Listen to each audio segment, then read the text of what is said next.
At the Charlotte Motor Speedway road course, Alex Bowman and the number 48 Hendrick Motorsports team faced disqualification following Sunday's round of 12 elimination race. The penalty came after Bowman's car failed to meet the minimum weight requirement in post-race inspection, effectively eliminating him from playoff contention. Hendrick Motorsports Vice Chairman Jeff Gordon addressed the situation on SiriusXM NASCAR Radio's Morning Drive segment on Tuesday. Gordon's comments shed light on the team's perspective and the impact of the disqualification on their playoff hopes. Gordon explained, you just look at this race in general and the amount of contact we wanted to really inspect the car fully to see was there enough damage or was there something that got dislodged from the car. So NASCAR was great through the whole process. You can't really inspect much of it at the racetrack, so we weren't really sure, but they took it over to the tech center, looked at it yesterday, and thoroughly examined it and didn't find anything. The disqualification resulted in Bowman being relegated to a last-place finish in the 38-car field. This drastic change in position cost him 20 points, causing him to miss advancing to the round of 8. As a consequence, Joey Logano, a two-time Cup Series champion, advanced to the next round instead. Gordon acknowledged the team's responsibility in the matter, stating, "So, quite honestly, it's just one of those things where NASCAR has minimum pre-race, minimum post-race weights, and our teams, in order to just make the best performing race cars every weekend for our drivers, we know that we've got to stay as close to those minimums as possible. And in this case, the 48 car, they just cut it too close and missed it, and so that's on us." The NASCAR rulebook clearly states, after a vehicle has raced, the minimum overall vehicle weight of all vehicles must be within 0.5% of the minimum overall vehicle weight required at the start of the race. Brad Moran, Cup Series Managing Director, provided further details on the inspection process. According to Moran, the 48th team was given multiple opportunities to meet the weight requirement, including refueling the car, purging the water system, and adding water. Despite these efforts, the car consistently failed to meet the minimum weight across multiple attempts at rescaling. Yeah, so unfortunately, when we were running the 48 through, it didn't pass the minimum weight specs. So we pulled the car off to the side and we allowed them to fuel it, which they already did. We let them fuel it again. We let them run the pumps to make sure all the pickup boxes were full. We give the teams every opportunity to try to meet the minimum weight.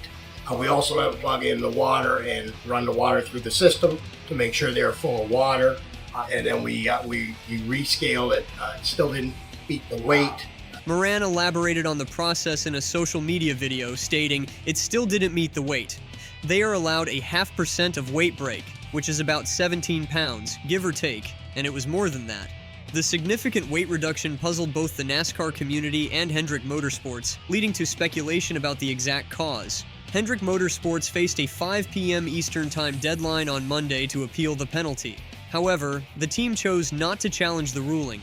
In a statement, the organization said, "We simply did not give ourselves enough margin to meet the post-race requirement. Although unintentional, the infraction was avoidable." Gordon expressed his disappointment with the situation, saying, "Pretty embarrassed by it, and very disappointing after what was looking like a historical day, and one of the most exciting days that we've had at the racetrack, being a home race and everything, and celebrating in victory lane, and then all four advancing to the next round, and that all got wiped away." The disqualification came as a particular blow to Hendrick Motorsports, as it prevented what could have been a historic advancement of all four of their teams to the round of 8. Kyle Larson had dominated the race, securing a win, while William Byron and Chase Elliott both advanced to the round of 8 on points. Bowman was set to join them after winning Stage 2 and accumulating enough points to advance, until the post-race penalty derailed those plans. Gordon acknowledged the team's impressive performance, stating, "There's a multitude of factors that make this tough to swallow, but one of the keys is the performance of the 48 team and what Alex has done. That team has had a lot of pressure on them. They've been building this team up, getting more depth, getting more comfortable with one another. Alex being healthy this year, they go win at Chicago, get themselves in the playoffs, and performed at a high level through the playoffs." The Hendrick Motorsports executive emphasized the importance of learning from this incident to prevent similar issues in the future.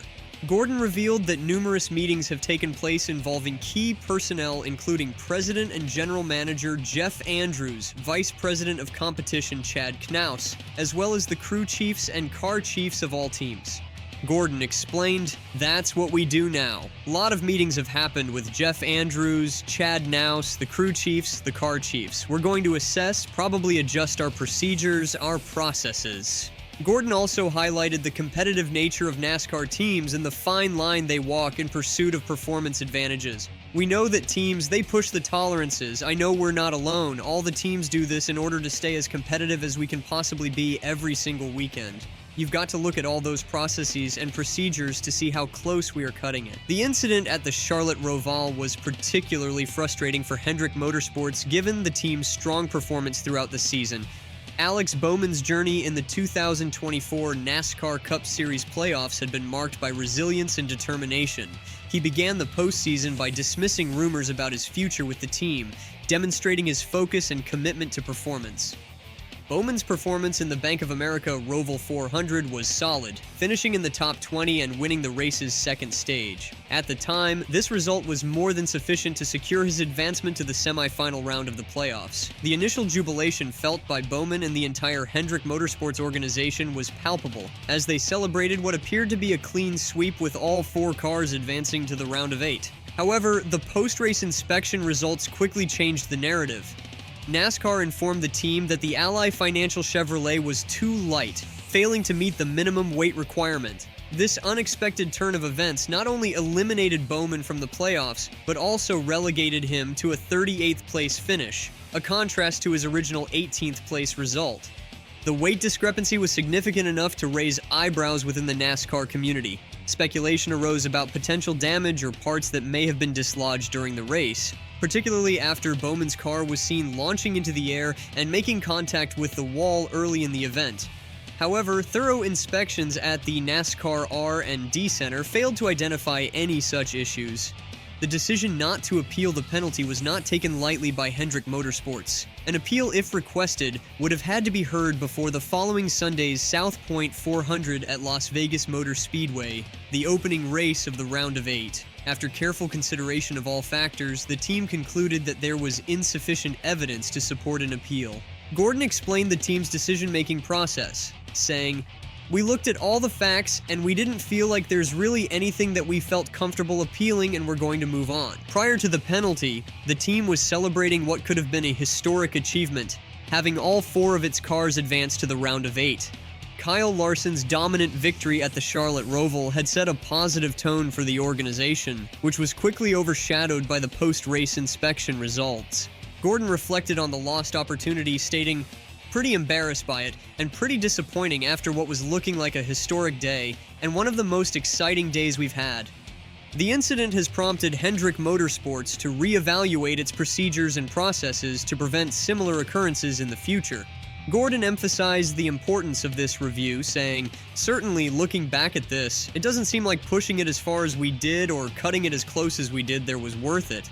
But at the same time, I love that our race teams pay attention to all the details, and it's in 1,000 different areas on the car, so we'll certainly take a look at that. And the most important thing is making sure that all 4 of our cars moving forward are going to be able to meet those tolerances." Despite the setback, Gordon remains optimistic about the potential of the number 48 team and Alex Bowman for the remainder of the season and beyond.